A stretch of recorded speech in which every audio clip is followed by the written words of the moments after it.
I'm exhausted. I'm going to go home. I didn't go home. I'll have one drink and I'll go. I'm not a one drink kind of gal. That's just not what it is. I remember 3 double Don Julios on the rocks. My doubles were always triples. That's what I remember. I've seen a few videos of that. My friend was here from LA and I was going to a party, but my car was taking me home. I was less than a mile away from my house. I guess I fell asleep. I think I was already blacked out. Definitely probably already blacked out. But here comes a tree. And there goes my car.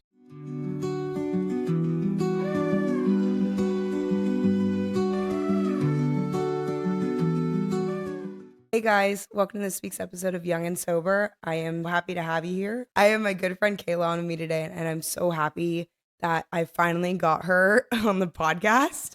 But we're going to go ahead and just jump right into it. We are actually getting ready to close out season 1, and then a couple months off, and we'll start season 2. So I'm super excited for what's coming for Young and Sober. Today we're here with Kayla, and we're going to talk about your story. Do you want to go ahead and start with your sobriety date? Yeah, so October 1st, 2024.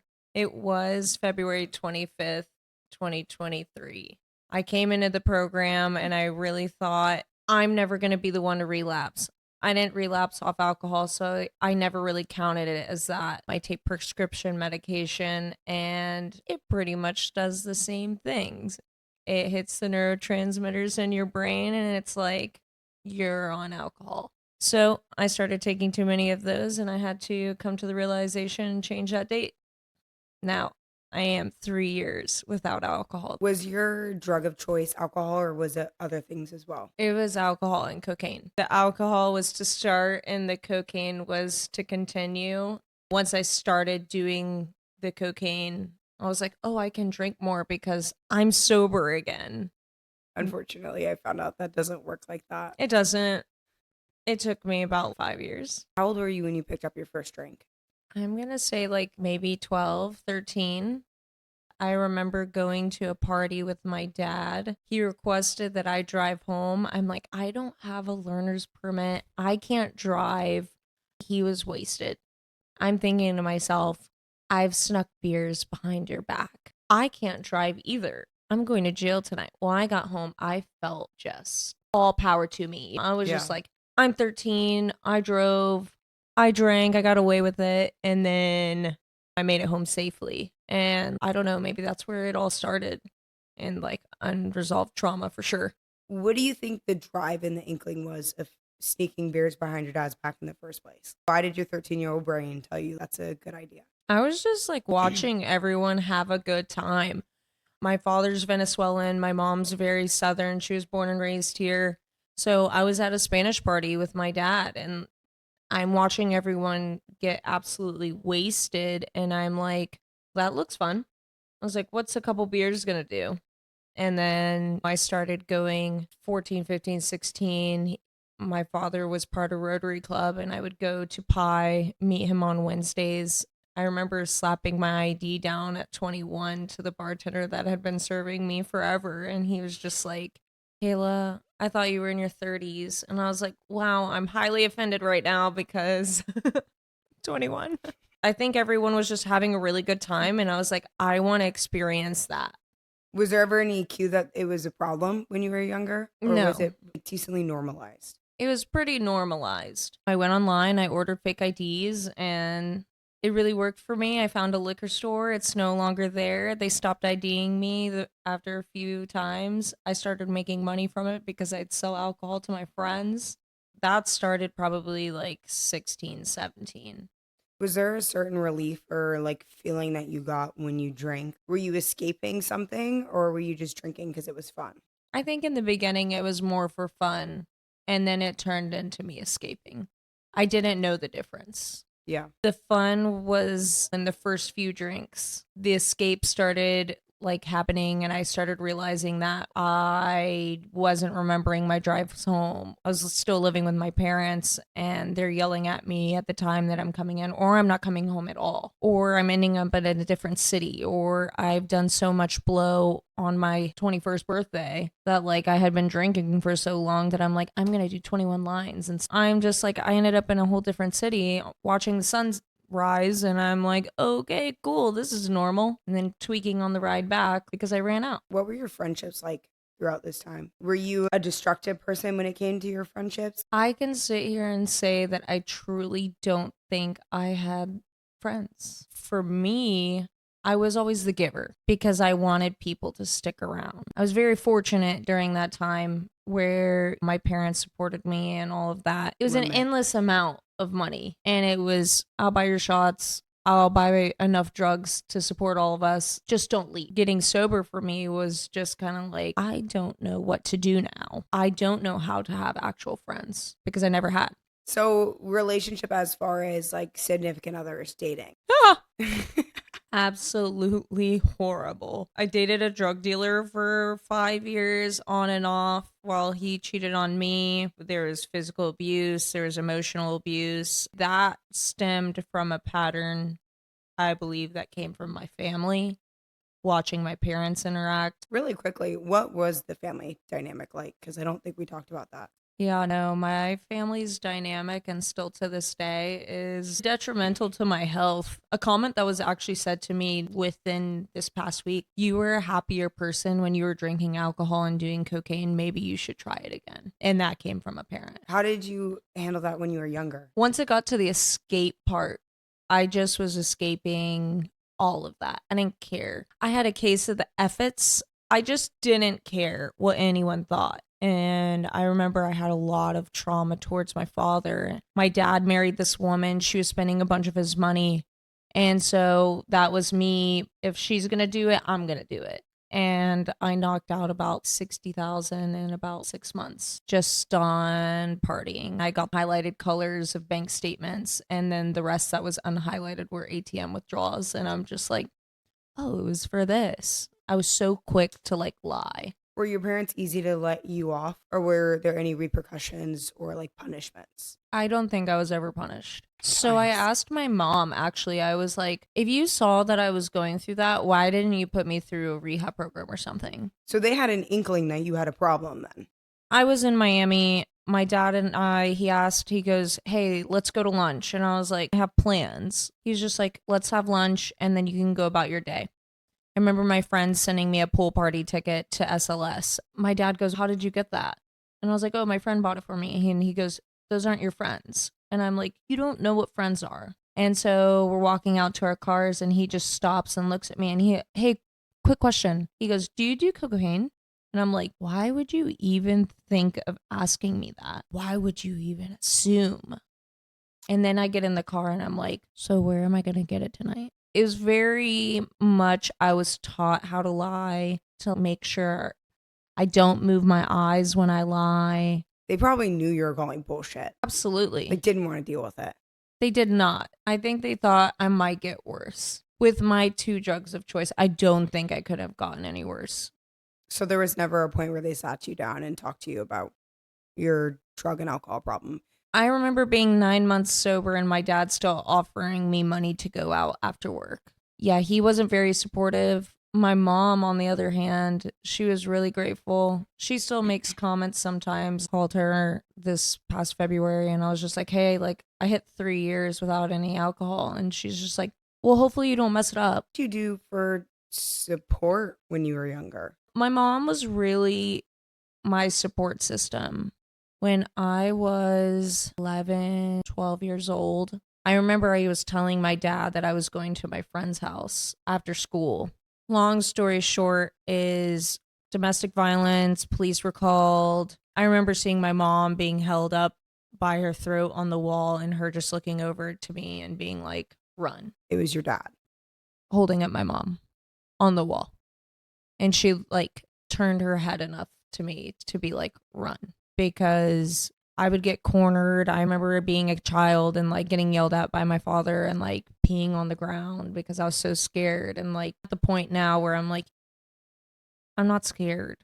And also like, I'm not going to lie to you. What were your feelings after seeing your mom and your dad like that? When I heard my mom tell me run, I instantly ran because like she had never said that to me before. And luckily my best friend lived 4 houses down. So I broke the garage trying to get out because immediately after I started running, my dad started coming after me. The garage wasn't opening fast enough, and I don't know, super strength Kayla just ripped it off. And then I still to this day, I could have won the Olympics at how fast I ran, and just banged super hard on my friend's door, told them to call the police. The police showed up. My mom and I lived in hiding for a while. I watched my mom stay with my dad, but my mom was staying out of my safety. But I didn't see that or understand that as a kid. I saw, you're taking this is normal, not normal.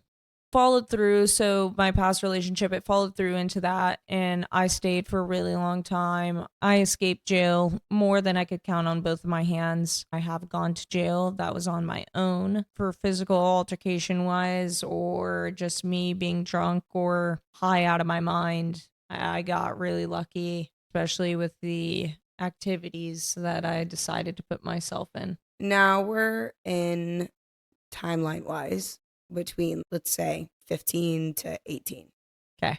Walk me through it. I don't really remember much about 15. I know when I was 13 or 14, my dad bribed me to move back into the house after my mom and I were in hiding. It was all financial based. I'll get you this, you can do this. 15, 18, roughly summarized, I raised myself.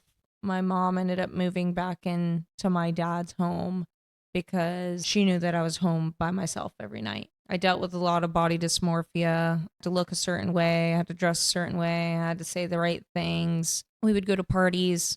I get prompted before we'd go in, make sure you're telling them you're going to med school. Didn't even know who I was. Like I mentioned earlier, the past 7 days have been quite rough for me. My dad goes, "You're not the daughter that I thought I wanted." That came along with the, you were happier when you were drinking and doing drugs. Do you feel like your alcoholism was genetic, or do you feel like it was just environmental? I would like to say environmental. My mom's not an alcoholic. She drinks wine. She is very much a lightweight. She is not like her daughter. My dad is more of just like a social drinker. Then my mom's side of the family, they were very much like going Christian, no bad words. Couldn't even say the word fart. That is where it was. Like, so I don't feel like my alcoholism came from them. I would just have to pinpoint and say environmental. What were some of the big scary moments? I would drive to a whole nother city because I ran out of cocaine. The person I was seeing at the time, I knew he would have it. And even if we weren't talking or whatever, I knew the house code to get in.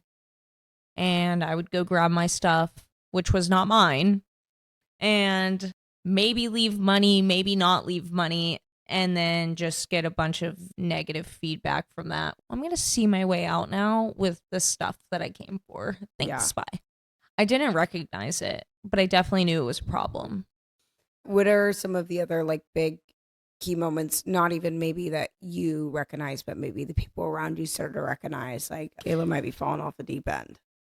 I had a girlfriend, and we were sitting at a restaurant that I went to all the time. I'd always force her to go with me, and she was just like, every time we go, Kayla, you just end up getting hammered. And I'm like, dude, it's fine. Let's just go have a nice dinner and like we'll order a couple bottles of wine and enjoy girls' night. Well, girls' night ended up ending real quick when I just picked up, paid the bill, and decided I was going to drive to Sarasota. She didn't speak to me for a very long time. That right there was probably one of the biggest moments that I was just like, okay, something isn't right here. Why was it that moment? Because like in my head, like I'm hearing that, I'm like, oh, that doesn't sound that bad. Like, It didn't. What was the reason behind picking up and going to Sarasota that she had hit her breaking point to not speak to you anymore? But she had stuck by my side. I think she just got tired of my crap, and I didn't feel it when I left for Sarasota. But when I got a call the next morning, and it was Thanksgiving, and my parents are like, "Where are you?" And I'm like, "Where am I?" Why did you go to Sarasota in the first place? What My was friends were down there. Okay. So you left your one friend at the bar, literally just picked up and walked out and were like, bye. And I said, "I'm going to Sarasota. I'll see you when I get back." She was my only like actual friend at the time, besides like my party friends. I didn't, like I said, like I didn't really have friends, but she was the one. Still to this day, I wish I could get in contact with her because I owe her like the world's biggest apology. She was the friend that would knock on my bedroom window and hold up the boombox that was her phone and sing to me that you would see in movies. I think just like seeing me out in public, seeing me get out in fights, seeing what I dealt with, all the stuff that like I introduced to her and had her around. And then the fact that I like planned something with her, and then just like if I was her, I would have felt like really disposable. I agree. What kind of drunk were you? I was a really fun drunk until you said the wrong thing to me. You just mentioned getting in fights, so I was curious, like what that meant. You looked at me the wrong way, so I have a natural RBF. If someone else with an RBF came out and just looked at me the wrong way, I'm gonna walk up to you and be like, do you have a problem? And that was the drunk that I was, because more than likely they didn't have a problem with me. I had a problem with the way their face looked, and I was just projecting like how I felt in that moment. And it really didn't have anything to do with them. Felt like I just needed to get out anger, and it was like some sort of like entertainment for me, and like I didn't bring it home. It sounds like throughout your childhood you had a lot of pent up rage, and then you add alcohol and drugs to the mix, and it's no proper coping or no way to get the anger out.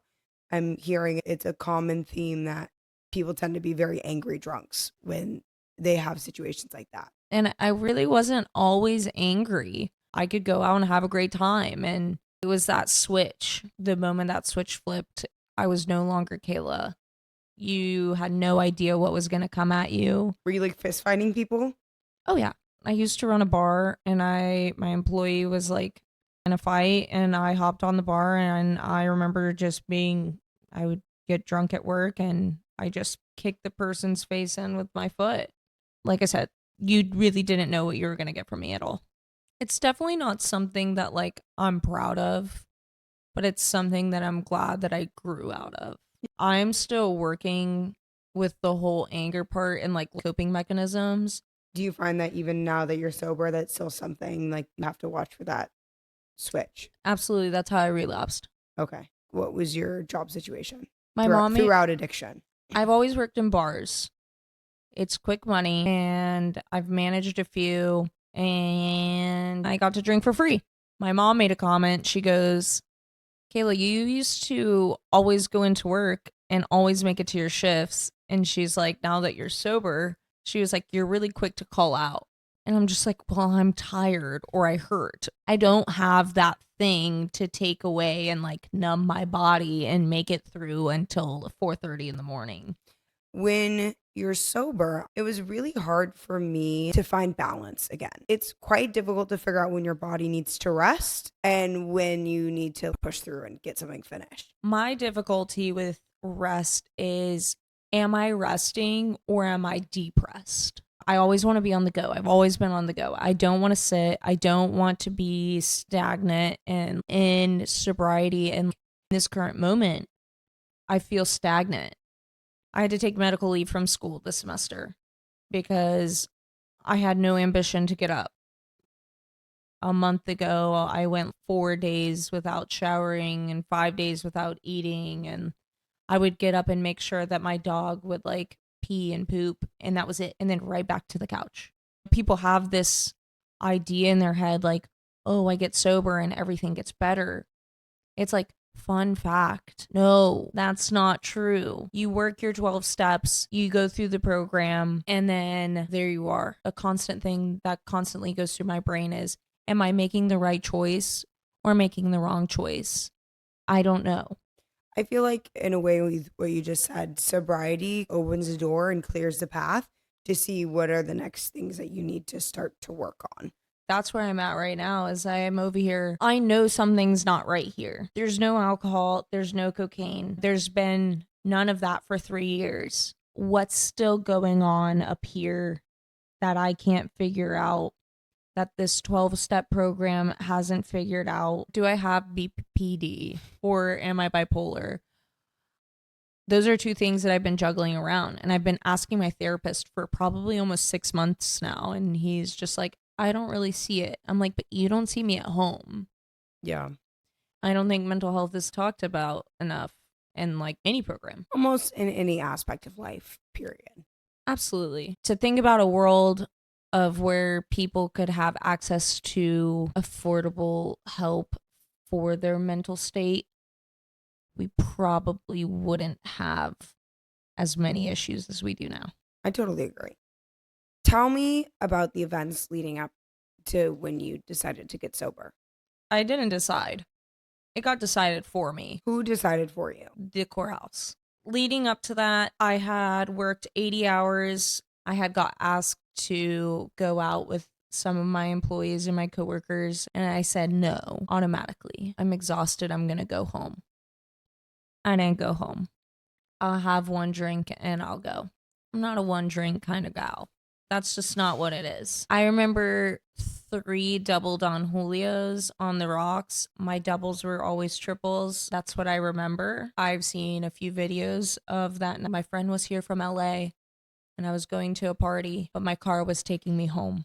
I was less than a mile away from my house. I guess I fell asleep. I think I was already blacked out. Definitely probably already blacked out. But here comes a tree. And there goes my car and my bladder. I tried to flee the scene. So I'm like, where am I? Okay, all my airbags are out. I get out of the car. I try to start running. I just remember sitting in a ditch. That night for me was like white smoke, airbags, sitting in a ditch, maybe partial ambulance ride, being in the hospital, screaming at the police, telling them that my dad was going to come get me, that they couldn't do anything to me, and then being rolled back to the in a wheelchair and looking back at my parents and just saying a bunch of things that I regret, and none of it was I love you. Meanwhile, the doctor came out and told my mom that if I would have not had surgery then, I probably would have not lived. That was supposed to be my wake-up call. I stayed sober 6 months by choice after that. Were there any legal things that had happened? Yeah, so those 6 months, I had moved out to this 3-acre property and I just wanted like peace and solitude. My aunt got diagnosed with stage 4 ovarian cancer super fast, and she had to move here from Tampa and moved into my mom's house. The emotional aspect of it, like I just knew I couldn't handle it. I found this place on Craigslist and it was great while it lasted. I had just left my mom's from seeing my aunt, and it was a 45-minute drive. Getting ready to go to work at the bar, mom calls screaming, "You're going to jail. The cops just came in and raided my house. They were going to arrest me for holding a fugitive. They were going through my closets trying to look for me." And my mom's like, "She's not here." So they leave. I'm like, "Mom, please stop messing with me. Like, it's been 6, 7 months now. Like, why am I going to jail now?" I finally heard it in her voice. I was like, oh, okay, she's being serious. And I will never forget the deathly screech that just projected from my mouth, because I was like, my life is over.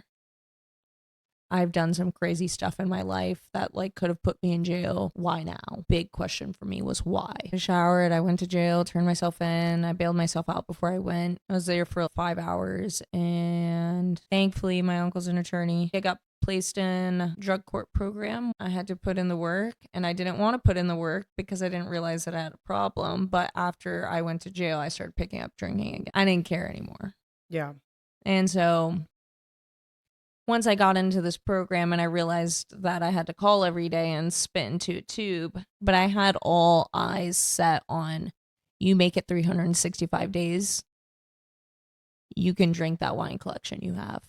You can go back and do your Tuesday night dinners and your Sunday night You dinners. thought everything was going to go back to normal. So you went 6 months without drinking, and then did it get very bad? Oh, yeah.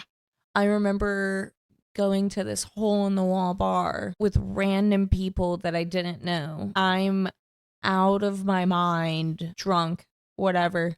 And my bill was $500. And that was like a normal thing. How'd you get sober? February 20th, 2023 was my last hurrah. That's my birthday. Did you go in knowing that was the last time you were going to drink? Absolutely not. It was a complete shit show. But my case manager calls me and goes, "Hey, I need you in my office on February 25th." I remember my first question to her was, "So when do I have to stop drinking?" And she goes, "Oh, well, you're in my office. So today, you're taking your first test today." Did they not drug test you while you were in drug court? This is entering drug court. Okay. That was So my first you had your time. accident. They didn't do anything until 6 months later. Mm-hmm. November 30th, 2021, sober for 6 months, went to jail, picked up drinking again. Then, my attorney got on there and then started pushing back my date, and then finally got entered it into drug court into February 25th, 2023. Was this the first time you'd been arrested? Yes. The thing I think about now is how concerned I was with what everyone else was going to think. Can you explain what drug court is? Drug court is something that you can apply for. You have to fill out paperwork. You pretty much list all the drugs you've ever done in your entire life. You go every Thursday to court. You meet in front of the judge. Every Tuesday, you had group therapy. You had to do 4 12-step meetings per week. Yeah. But drug court was really just trying to establish responsibilities, maintain them, make sure that, like, if you can follow a program for 365 days, like, you have your success stories. And then I know quite a few people that have died that were in drug court with me. And then I've also served at the bar people that were in drug court with me. And I will tell you, that is very awkward. How long have you been off coke since this point? Way before I stopped drinking. What were some of the biggest behaviors you started to see show up in your sobriety that you had to work on? Oh, I'm still working on active listening, communication, honesty in the right. Did you find out that, like, in sobriety, you were a pretty manipulative person, not only just an addiction? I realized that I could be super spiteful. Yeah. Yeah. So when I was drinking, like, that wasn't a quality or characteristic that I thought, like, I just flip of the switch type of deal. Yeah. No, I hurt someone very near and dear to me. Thankfully, we're still together today, but my spitefulness, like, really bit me in the ass. And that was when I decided, Kayla, you better do your 12 steps, start listening to what people are saying. I'm still working on things. Yeah. What is this life? Like, who are you? I wrote something the other day and, like, I'm still trying to figure out who I am. I just turned 29 years old and, like, I don't know who I am. And I don't know who I am because I messed up my brain for so long, but, like, then we have the mental health aspect. And I'm still in the mindset of 19-year-old Kayla because, like, my life kind of stopped there. Yeah. Now that you're 3 years sober from alcohol, Mm-hmm. you work at a bar. Mm-hmm. First of all,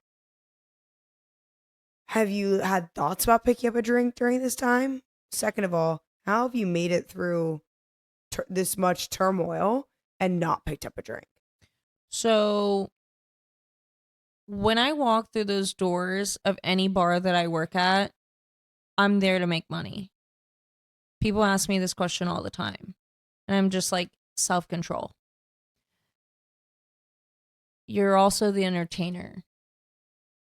So, I'm there to serve you. And then sometimes, like, I battle that because I'm like, I'm getting these people absolutely belligerently messed up. Yeah. I went to a meeting the other day and I said, this was after my conversation with my father, with all the grotesque things that were said to me. I did not want to live. Definitely that comment struck me and I was just like, well, maybe I'll go have a Casamigos. Cocaine never crossed my mind, but the liquor sure did. But the moment I walk into work, yeah, no, absolutely not. What has been the hardest part for you since getting sober? Probably trying to figure out myself. Why do you think that has been so hard? My entire life, I've been a people pleaser. And now I'm trying to learn how to please myself. And the moment that I feel that I'm not pleasing the people that are surrounding me, whoever it may be, I start to feel myself shut down. Yeah. Just people pleasing. And then I have a bunch of abandonment issues. Yeah. Clearly from my childhood. So that's something I'm still working on. My dad took me for a 3-day stay vacation. It's 3. I remember my mom telling me and my grandmother telling me that I came home and I wouldn't talk for like multiple days and I wasn't eating. And they think that my dad locked me in like a dark room or something. I don't know what happened to me. I really don't know. But I can tell you at 29 years old, there better be a light on because I'm scared of the dark. I'm going to ask a controversial question. Okay, let's hear it. If sobriety's been so tough for you, why not drink again? What about it sobriety has been good enough to keep you on this road? Fear of failure. So I always think I'm going to fail at everything I do. And I'm like very sure that I cannot mess this up. I am so fearful of messing it up that like I requested to go to a meeting on a Friday night, and for me to request to go to a different meeting, I knew in that moment that like I had no control over myself. In what way do you mean no control over yourself?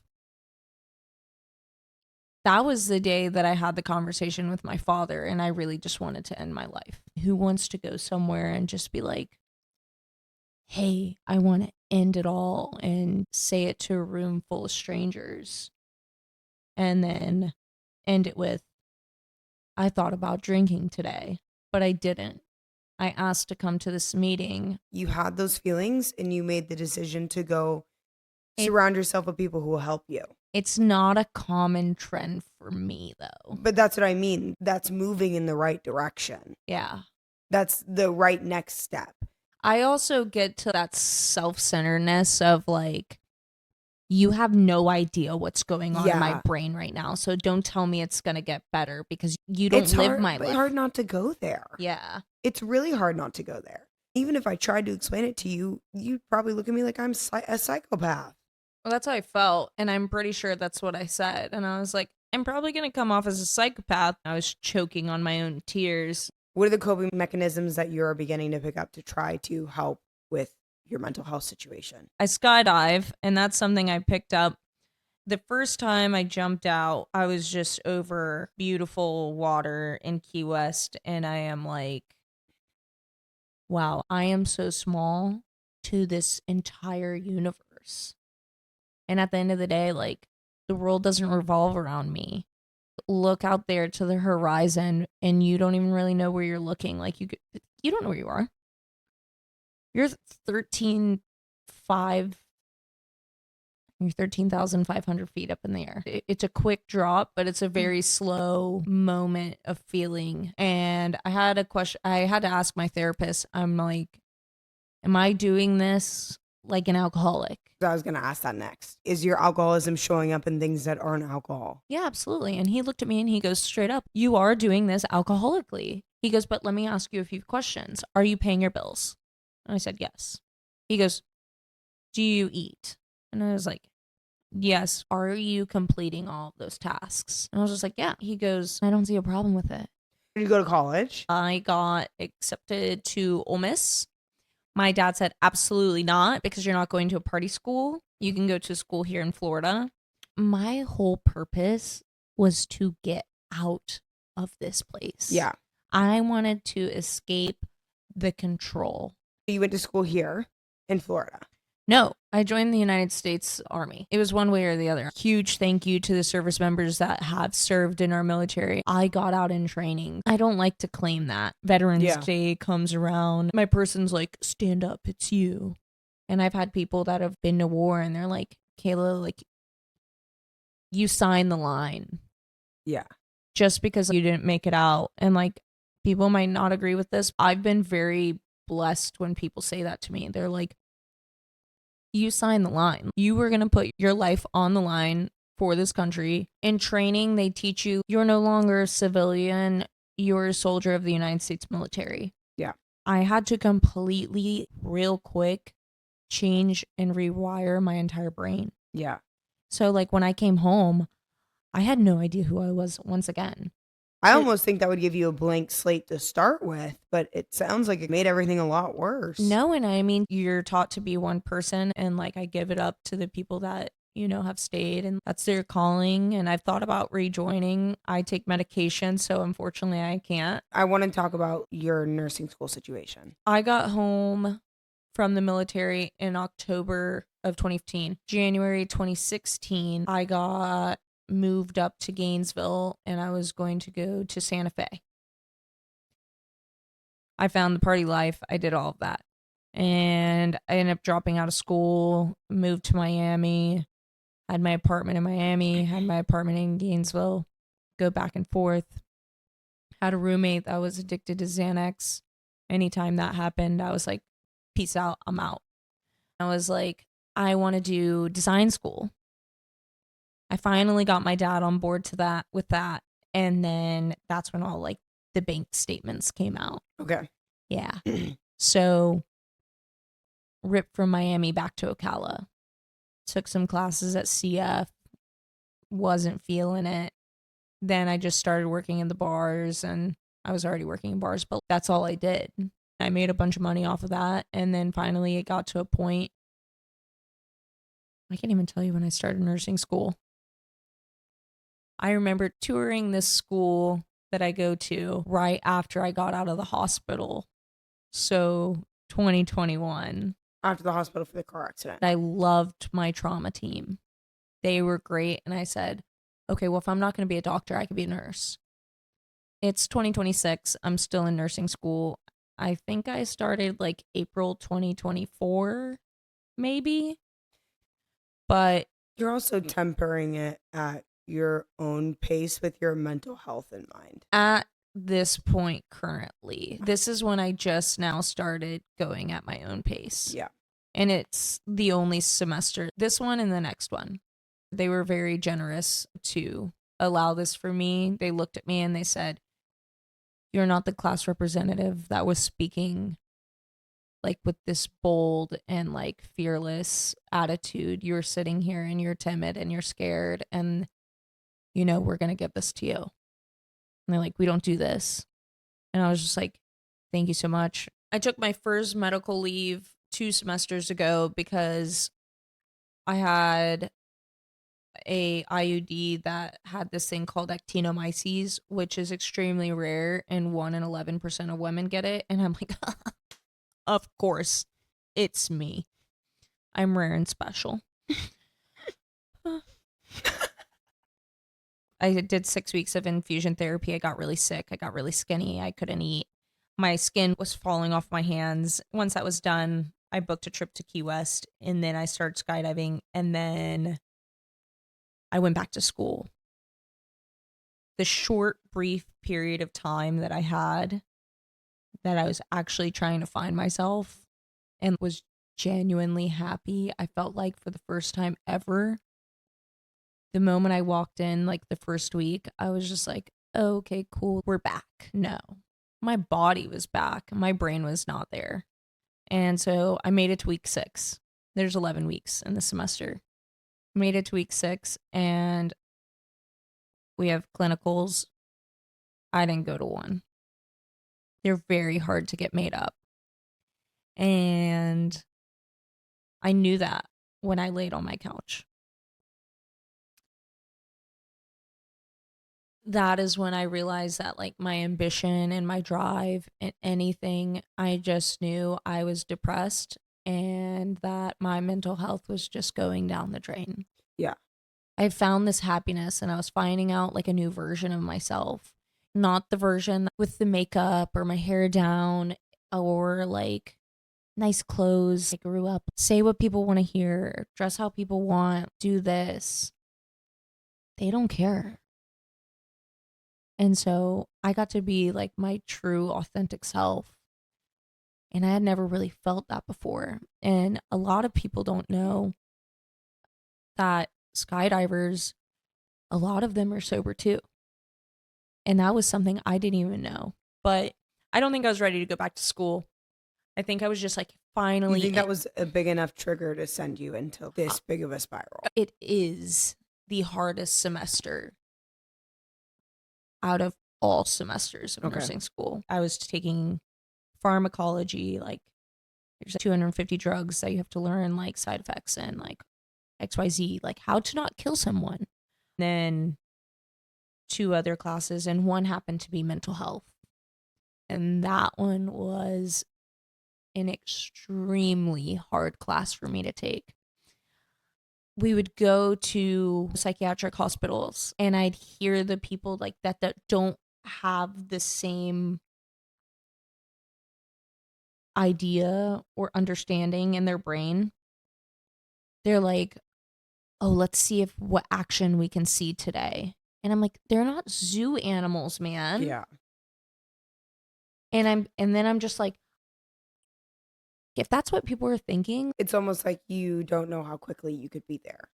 I remember my professor looking at me and being like, if anything triggers you, I had to explain outpatient to her. And I'm like, it was exhausting coming home. Yeah. I remember just it was my last clinical for mental health that I attended. And I was just staring at the ceiling because I'm over it. I don't want to be here. What is your game plan going forward? I look at school similar to my sobriety.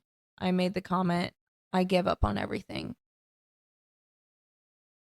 Once I cross that stage, when that day comes, it's going to be that same feeling of me holding up my certificate that I made it 365 days without alcohol, or holding up that coin. I followed through and I did it. So I'm going to take 1 class this semester, and then I'm going to take the other 2 with the other 2 clinical components the following semester. So I pushed my graduation date back again. I think it's really good to see things through in sobriety. Absolutely. Mental health. What's your plan? Continue with my therapy. Actually give the advice that I give to people and start writing down what I'm thinking. I would be lying to everyone on this podcast right now that's watching. I have not wrote down anything. That's something I have to start. Yeah. Because the other day was a huge wake-up call for me. Because they're just becoming more vivid, and that's scary. Suicide ideation is a very real, very scary thing because it's almost like you don't control it. Absolutely. And I've taken precautionary measures, when this has happened before. You should be very proud of yourself for that. To be able to communicate to somebody that you're not doing too hot and they need to come remove items from you, that's huge. Thankfully, my boyfriend, this go around this week, he goes, "You're not going home." And all I wanted to do was just go home. And he's like, "You're not going home. I refuse to let you go." He was very gentle when he said it. All I heard was, "You're going to sit here and you're going to be uncomfortable in this house that like you are actually comfortable in and like you always want to be at, because I'm not sending you home right now because you never asked to go home." But you're allowing it to happen. Yeah. In a positive way. You want to get better and you don't want to feel like this. And you're not allowing yourself to be stuck in that feeling. And you're allowing yourself to be put in uncomfortable positions to be able to feel out your emotions safely around people that you trust. I know that I am just very tired of feeling miserable. And that's when it comes to the sunshine and rainbows of getting sober. It's really not, because you have to learn all of these things. I'm teaching all of this to myself, like new things on how to handle situations. And I think a big thing for me is communication. And that right there is something that is my prime focus of mental health, learning how to communicate, because I self-sabotage real fast. Learning how to write down things, learning how to communicate in the proper way, learning to know when to walk away when it's time to walk away. Mental health girl to mental health girl, I'm very proud of you. Thank Like you. it, because when you're in it, you don't see it. So my therapist tells me all the time, and huge shout out to him because he's great. He goes, "You're still a newbie until like you're 5 years sober." And I'm like, Shut up. No, I'm not. He's just like, "Kayla, then why are you coming to my office with the same problems?" He goes, "Because you're still learning." He goes, "You might have not drank alcohol for 3 years, but like, you still don't have a damn clue of what you're doing. You might have done the steps." Are you grateful that you're sober? Yes. With everything that you have gone through, do you regret getting sober? No. I used to ask myself, why did I get in that car accident? Why did I have to go to jail? Why was it me? And then finally, I was writing something. Now I just say thank you. And I thank God that accident happened because God only knows where I would be right now. Yeah. Maybe with him. Who knows? I don't know. I thank God that I'm still here. I thank God that I have the ability to not pick up the drink. I have the ability to walk into work and be surrounded by 50, 60 bottles of liquor and not have an inkling of wanting to pick up. I want to know, do you feel like overall your life is better now that you're sober? I feel like I make better choices. I feel like just still have a lot of learning to do. Yeah. To actually sit here and say that I am genuinely happy. I am happy that I am sober. But I can't look at you in the face and sit in this chair and say that I am genuinely happy. But that's okay. If this wasn't me sitting here and this was 14-year-old Kayla, what would you say to her right now at where you are in this stage of life? You've made it this far. Keep going, even though you don't want to, because one day you're going to have a little 13 or 14-year-old you, and hopefully you know how to handle it better than the others that were surrounding me when I was 13 and 14 years old. And I'm happy that I'll never say that I'll never pick up a drink. I can't say that. But my 13, 14-year-old child in the future, like, I want them to see what I created being in recovery. I don't want them to see that version. I know that's one quality that I won't carry over from my childhood into someone else's. It's a really big thing for me to sit here and say that I'm proud of you, little Kayla, because I'm in this feeling of this moment of I'm not very proud of myself. I don't hold a lot of self-confidence. I can put on a face, and that's something I'm working on. But the fact that I'm sitting here at 29 years old and I'm sober, what would I say to her? I'm just like, you made it. You tell her not to pick up a first drink? I don't think I would tell her not to drink because I wouldn't be the person who I am today. Yeah. Now, if I could go back and just redo some things, that would be kind of cool. What would you say to somebody who is wanting to get sober? And then what would you say to somebody who might be struggling very badly in sobriety right now? All comes with time. And as long as you are patient, and patience is key. And you have to really understand I'm not a patient person. So this has been a struggle for me. Making sure that you have the right people surrounding you and exiting yourself, the people, places, and things. I've told so many people, I'm like, give it 3 months. It took me 3 months to be able to change my patterns and not be hurt by it. And if you want it bad enough, you will maintain it. And if you spiral like I do, don't think that another drug or another substance or whatever it may be is going to be the cure, because at the end of the day, we can only help ourselves along with the people that are surrounding us. This podcast is helping. I get to sit here and interact with you. Don't give up, because it's really hard. And if anyone says, oh, it's so easy, It's not. But nothing good in life is easy. So, What about someone who's walking the edge of whether they want to get sober? why would you not? If your life is already so hard and so unmanageable, how much harder could it get? Plain and simple. I love that. Yeah. Life is hard regardless. Your story is the difference of being sober versus being in recovery. And I would say you are in recovery. Mm. That is where you are at. And recovery is not the yellow brick road. No. I am very proud of you. And I'm proud of you. Well, we can be proud of each other. I'm proud of you. You're 24. Like, when I found out how old you were and like the way you spoke, I'm like, finally, someone that can like maybe understand like my messed up brain. And I absolutely do. Everything you said today, don't get it twisted. I'm still figuring it out. No. That's the beauty of this, though, is like we still get to grow. We're never healed, but we're always healing. Exactly. Yeah. I think your story is very vital to the sobriety community. And I think that a lot of people in sobriety will get a lot out of this. This will wrap up this episode of Young and Sober. Again, Kayla, thank you so much for coming on. Thank you for having me. It's been a blast. Thank you, guys.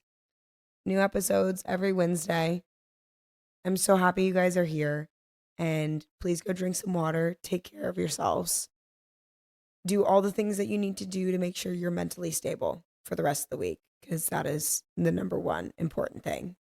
If you can't do it one day at a time, do it 10 minutes at a time. That part. As always, Young and Sober for the sober confident, the sober curious, and the sober-ish. I love you guys so much, and I will see you next week. Love you. Bye.